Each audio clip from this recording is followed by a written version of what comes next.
जे मी व्यायाम सांगणार आहेत ते अतिशय रिलॅक्सिंग आहेत, परंतु ते सुद्धा कमरेच्या एक्सरसाइजसाठी खूप इम्पॉर्टंट आणि हे तिन्ही आपण झोपताना करू शकतो, प्रोव्हाइडेड की तुम्ही जेवण तुमचं लवकर झाले आणि 2 ते 2.5 तासांचा जेवण आणि झोपण्यामध्ये गॅप आहे. जेवल्या लगेच करायचे नाही.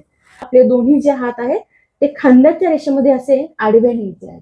ओके, दोन्ही पाय सावकाश आपले पोटावर अशा पद्धतीने फोल्ड करायचे आणि पोटावर ठेवलेल्या स्थितीमध्ये दोन्ही पाय सावकाश एकाला एक जुळलेले ठेवतच जमिनीवर आणून अशा पद्धतीने टेकवायचे. आता हे पाय ज्यावेळी खाली येतात तसा तसा आपला डावा खांदा उचलला जातो आणि तो होऊ नये म्हणून काय करायचं, सिम्पली खांदा सोडून द्यायचा. अप्पर बॉडी, खांदा आणि मान एकदम रिलॅक्स सोडून द्यायची. आपलं डोकं जे आहे ते आपल्याला डाव्या बाजूला ठेवायचंय, दोन्ही पाय उजव्या बाजूला आलेले आहेत, खांदे रिलॅक्स ठेवत राहायचे. जितक्या वेळ आपण हे पाय ठेवलेले आहेत जमिनीवर उजव्या बाजूला तोपर्यंत दोन्ही खांदे, स्पेशली डावा खांदा एकदम रिलॅक्स सोडायचा. हे तुमच्या कॅपॅसिटीनुसार कितीही वेळ तुम्ही हे आसन करू शकता, 3 मिनिटे 4 मिनिटे.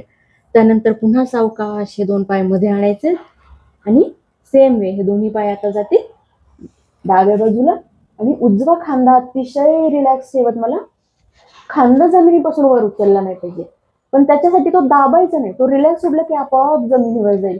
संपूर्ण शरीर रिलॅक्स सोडायचे आणि थांबायचे. तुम्ही दिवसभरामध्ये जर बसत असाल, सतत उभे राहत असाल तर ह्या एका एक्सरसाइजने अतिशय चांगला ट्विस्ट तुमच्या कमरेच्या जॉईंटला मिळतो आणि तो शीण किंवा तो जो ताण आहे कमरेवरचा तो कमी व्हायला सुद्धा मदत होते. ह्याच्यानंतर ही एक झाली ती रिलॅक्स करण्याचे व्यायाम आहे. त्याच्यानंतर पाठीवर झोपल्या झोपल्या आपल्याला करायचं बद्ध कोणासन. दोन्ही पायांचा नमस्कार करायचा, दोन्ही पाय अशा पद्धतीने गुडघे जमिनीच्या दिशेने जातील आणि हात एकतर तुम्ही शरीरापासून थोडेसे लांब नेत हात आकाशाच्या दिशेने ठेवू शकता किंवा उजव्या हाताने डाव्या हाताचा कोपर, डाव्या हाताने उजव्या हाताचा कोपर पकडून अशा पद्धतीने रिलॅक्स होऊ शकता.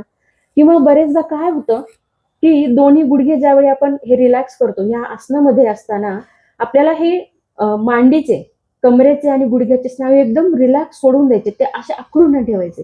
मग काय होतं की ह्याला रग लागायला लागते. त्यावेळी काय करायचं, आपल्या दोन्ही हातांच्या अशा मुठी करायच्या आणि हलके अशा फक्त आपल्या पायाला आधार द्यायचा. इतका आधार द्यायचा नाही की त्याच्यावर ताणच येणार नाही, आपल्याला तो ताण येऊ द्यायचा आहे, फक्त हलकासा तो ताण कमी करण्याचा आपल्याला प्रयत्न करायचा आहे. नंतर नंतर जसे जसे हे स्नायूंना सवय होईल तसे तसे हे आपण करू शकतो. या आसनाचं नाव आहे सुप्त बद्ध कोणासन.